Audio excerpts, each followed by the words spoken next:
Welcome to Untold Horrors, the podcast where your hosts, Jamie and Steph, sacrifice their free time, and probably their sanity, to mine the depths of Tubi in search of hidden treasures. Each week, they'll fire up Tubi, spin the roulette of despair, and let Tubi's keyword search decide their fate. Join your intrepid explorers as they laugh, scream, and occasionally question their life choices, one obscure horror flick at a time. Untold Horrors, because Tubi's algorithm has no mercy, and neither do we. Let the roulette spin, and let the suffering begin.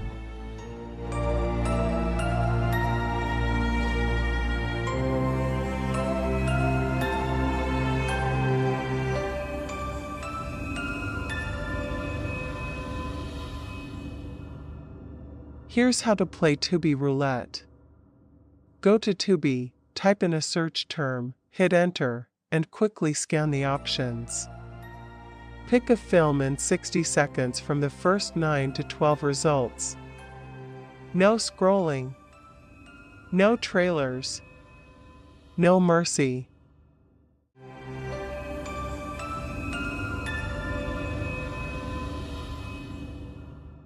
Let the games begin.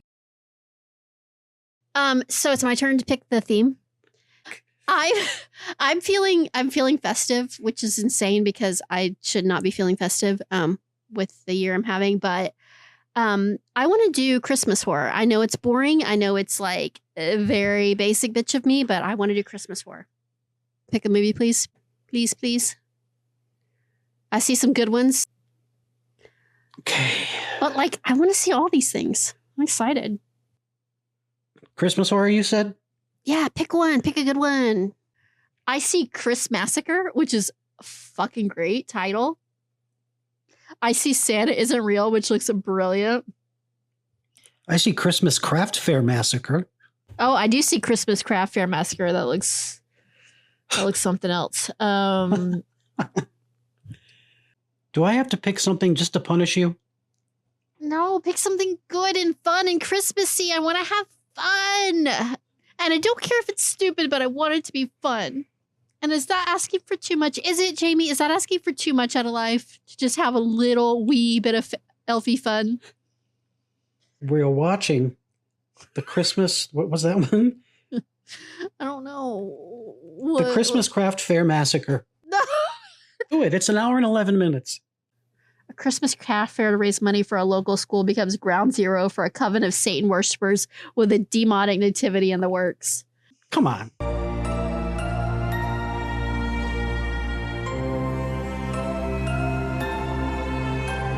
It was my turn to pick the theme this week. And as I mentioned, because I'm in a very festive mood, surprisingly, I chose Christmas horror. And with that prompt, you selected the film for us to pick. Do you want to talk about what film that you selected for us? I chose the Christmas Craft Fair Massacre. I was hoping for something a little grindhousey, something a little less reverent. Well, it wasn't, but like something a little more irreverent. I wanted to kind of be shocked a little bit. And I kind of thought, well, you know, a movie like the Christmas Craft Fair Massacre or whatever, I was hoping, even if it wasn't the most professional movie ever, I was hoping to see something that made me go, ah, or wow, or that's fucked up. So Christmas Craft Fair Massacre is a 2022 horror film. And it is from producer and director Brett McCormick. My research said that this is his first genre outing since the 1990s. But interestingly, he is the author of a 2018 book that I appreciate very much, called Texas Schlock, B-movie, sci-fi, and horror from the Lone Star State. This explains so much. Yes. And as we know, I hail from the Lone Star State. And this film that we are about to talk about takes place in Houston, Texas. That's the setting for it. So apparently he is a Texas boy and wanted to pay a little homage to his roots, which I definitely appreciated. One thing that I do find a little delightful is that when we started up this film, I noticed that it's just barely over an hour, which I will say that like that's usually not a good sign because it usually means like it's not going to be much of a real film if it's that short.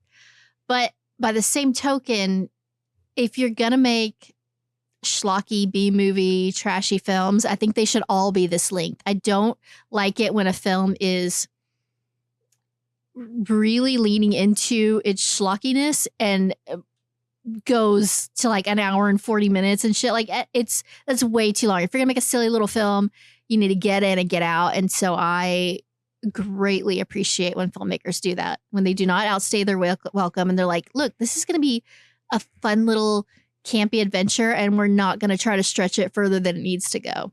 So I appreciate that quite a bit. No fat, no gristle. I agree. Yeah. Taking lessons from past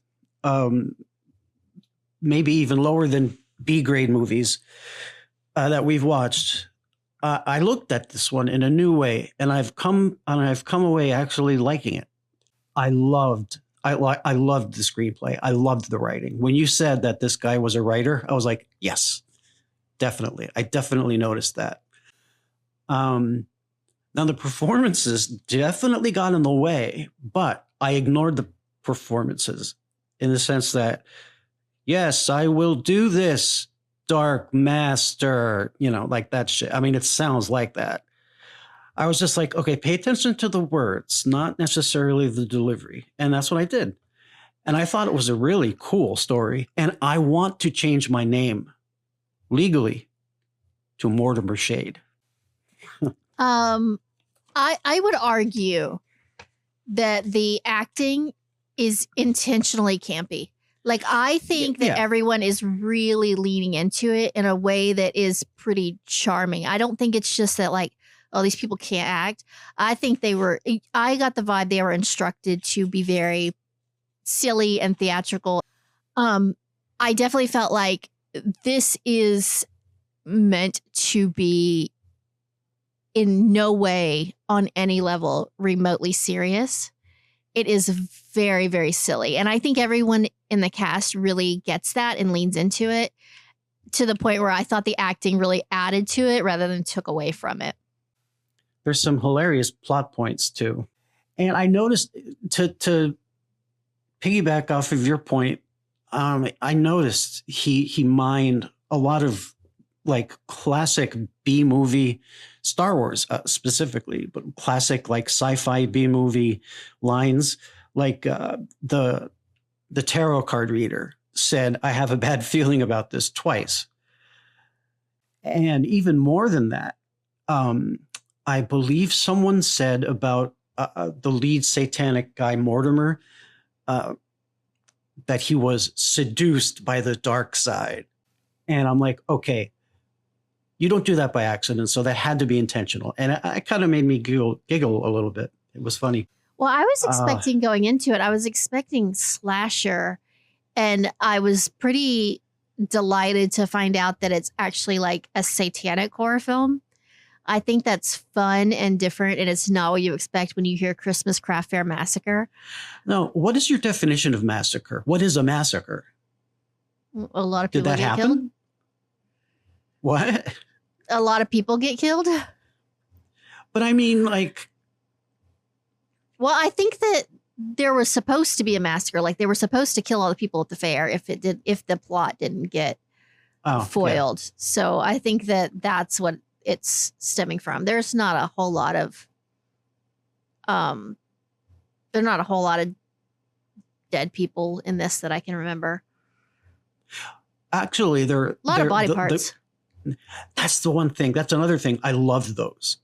Yeah. The dungeon, or whatever you want to call it, with the garbage bags. That looked awesome because it looked grimy. I mean, I was thinking like, okay, this is like, not like, well, like, okay, like this reminds me of like an American guinea pig movie or something like that. Like, this is really grimy.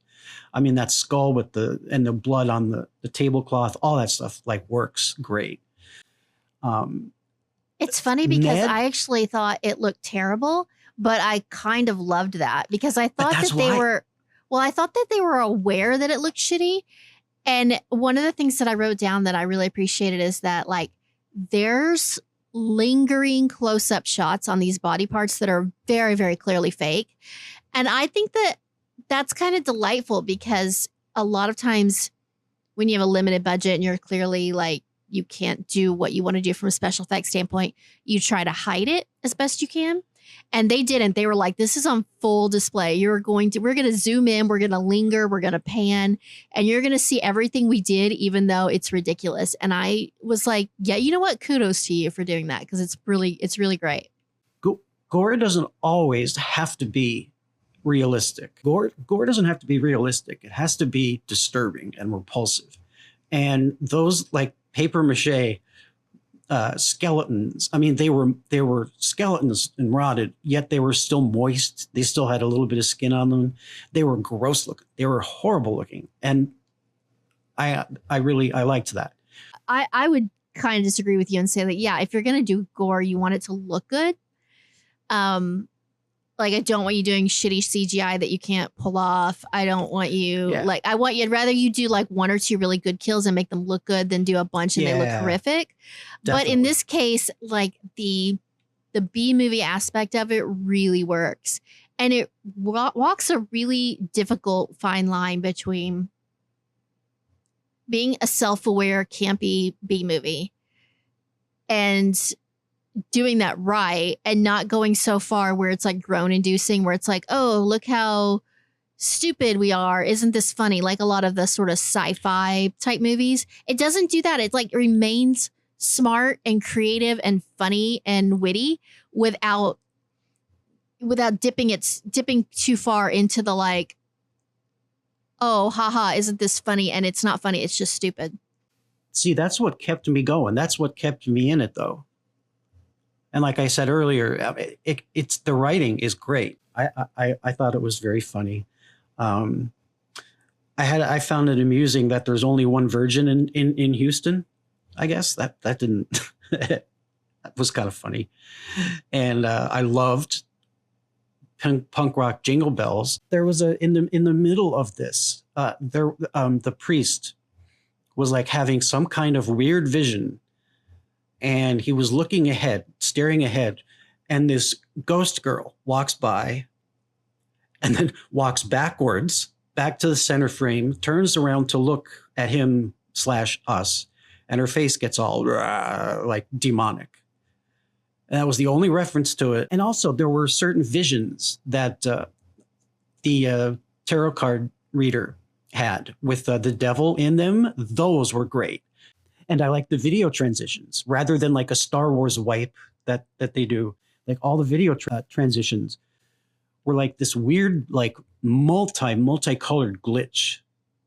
It was very eye-catching, very colorful. It's just, I don't really have a better word for it other than it's like super charming. It's just very delightful.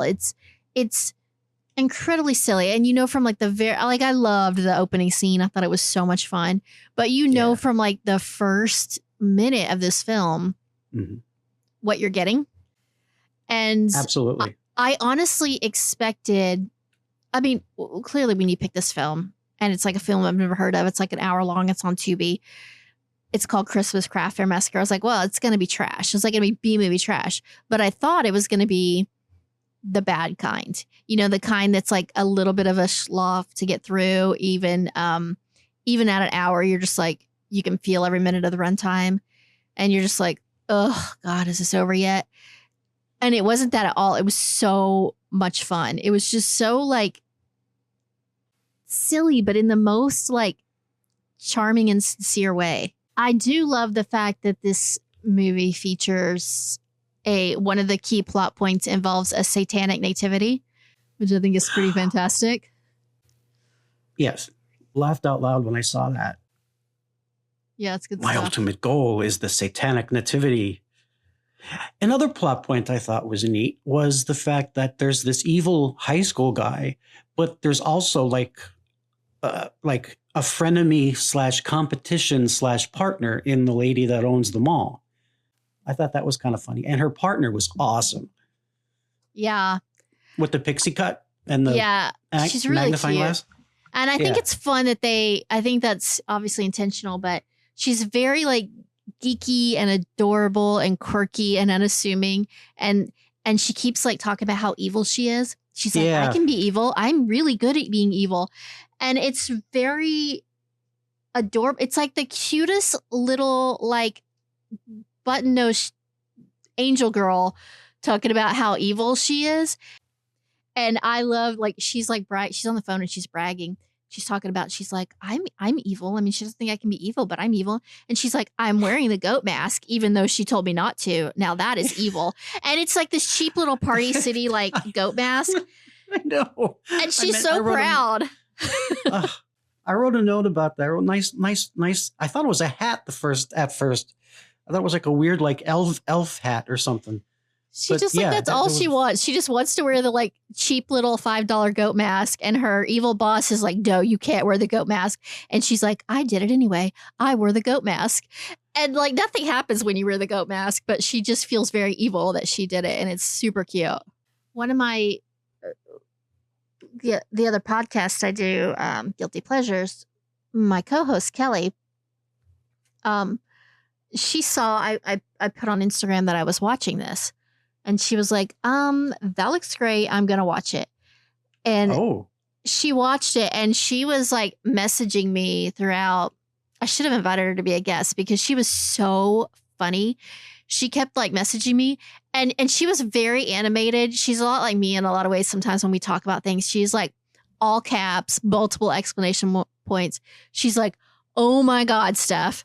And I could tell like she was like having so much fun. And she kept like, and she did like, it's funny. I'm looking at my notes and I've got pages of notes and they don't really say anything. I would just write down funny lines or stupid things that happened. And there was so much of that. And so she was sharing her stuff and it was really cracking me up and it's really fun. This is a really fun movie to watch with somebody, whether you do it virtually or you do it in person. Because it is the kind of movie that you want to just talk about like while it's happening. All the line delivery and the turns of phrases they're using are so great. And there's so many small moments that are just gems that at the end of it, you watch it, you're like, okay, that was a lot of fun.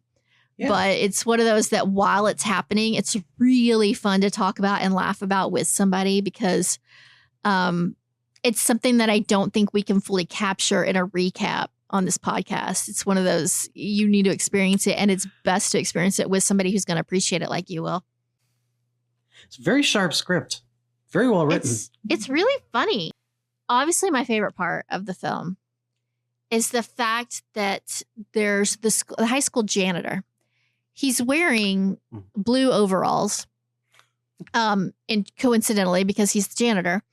But then he also is wearing a Michael Myers mask, a very bad Michael Myers mask. Okay. And so he looks, he gives a very like Michael Myers essence because he's this big, kind of hulking dude and he's in these blue overalls and he's got this mask and he's. Like go ahead. Hair. Sorry. Yeah. Well, it's his hair. It's his hair.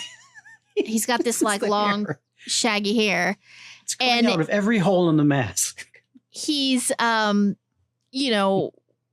doing the bidding of these, satanic people. And he's got all these body parts and shit. And there's a really funny line where the school principal is like on the phone with a parent who's concerned that they have a guy in a Michael Myers costume walking around.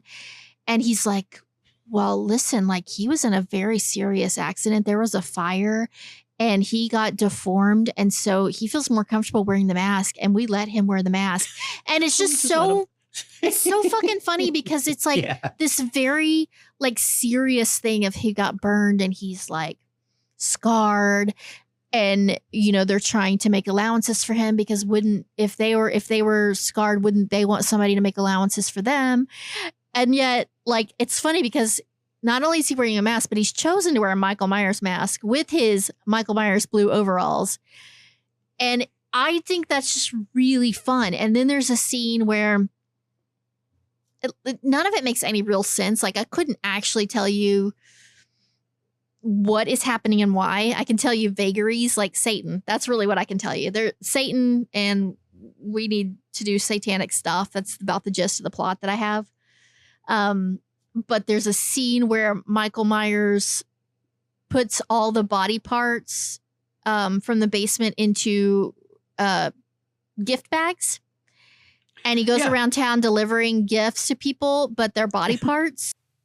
But I genuinely don't know, did they ever explain why he's doing that? Or is he just doing it? It doesn't really matter, but I don't think there's an explanation. I thought I heard the mall boss say something like there are certain people in the town that, I don't know, I thought I heard it. Certain people in the town need to be warned or need to be taken care of, or they suck or something. Well, and here's the thing. It doesn't matter because the way that this film is crafted, there's no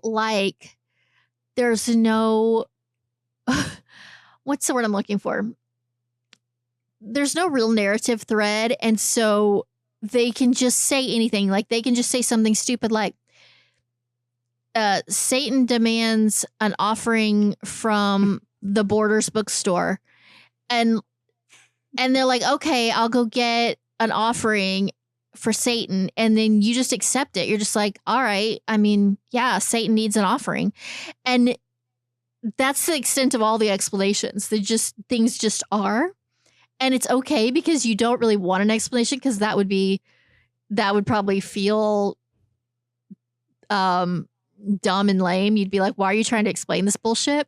The fact that they don't, they're just like, no, it's bullshit. Let's just have some fun is great. Like, what's the goat mask? We don't ever know what the goat mask is. We just know she's excited about wearing it. And it doesn't do anything, but it's super fun. And there's also a line, which I laughed out loud and I wrote it down, where the evil mall owner says to her little pixie servant, she said, I want you to use your malevolent magnifying glass to scan them all, find the pure souls and bring them to me.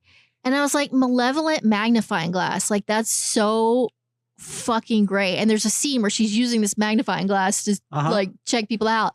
And it's goddamn gold. It's genius. And it's stupid as fuck, but it's so good. Oh, darling, I love it. It's just a stupid good time, you know? It's just like fun.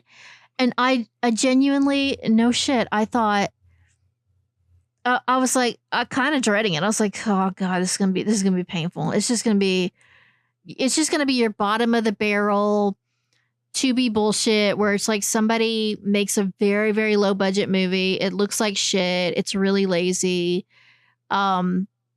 You know, they try to use they're like, oh, it'll be campy as an excuse to like make a bad movie that's not fun. And I don't know, this film is like the exact opposite of that. You don't get that vibe at all where they're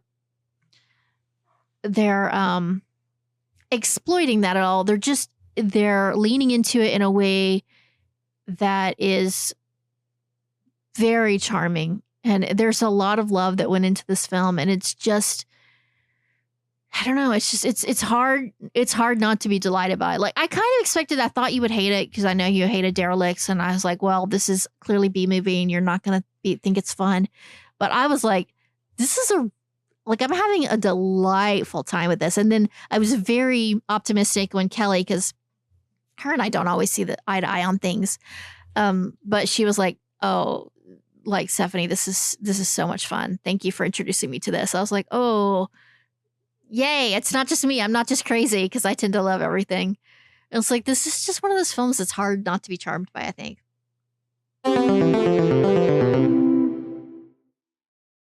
I feel like we didn't do this film justice. Me neither. I hate that. I feel like I could talk for hours about everything that happens and I would tell you the whole movie and it would be, that's not fun, but there's just so much good shit.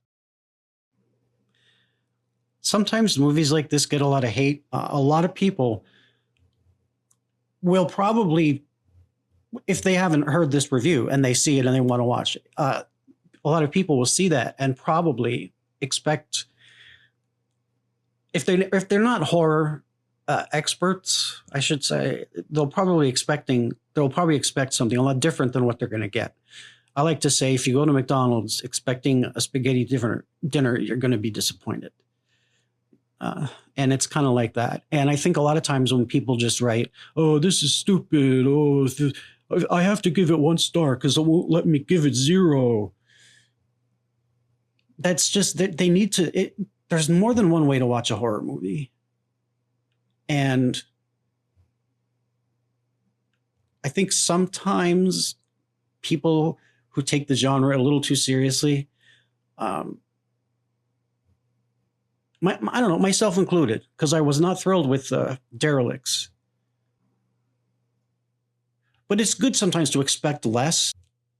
I also liked, I don't know why I found this funny, but there's a line where he's talking on the phone and he says, "Jolly holidays to you and yours." And I was like, what a weird turn of phrase. And it's like that. It's like even something that's fairly simple. Essentially, he's saying Merry Christmas, Happy Holidays.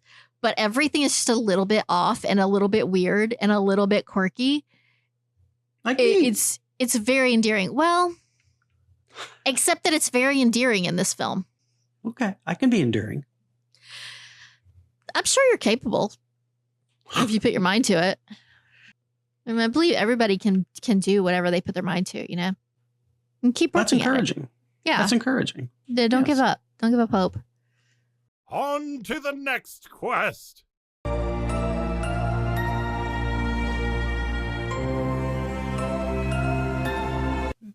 It wasn't very funny, and I thought it would be funny. Yeah. Well, I don't think we're funny today. Well, that sucks.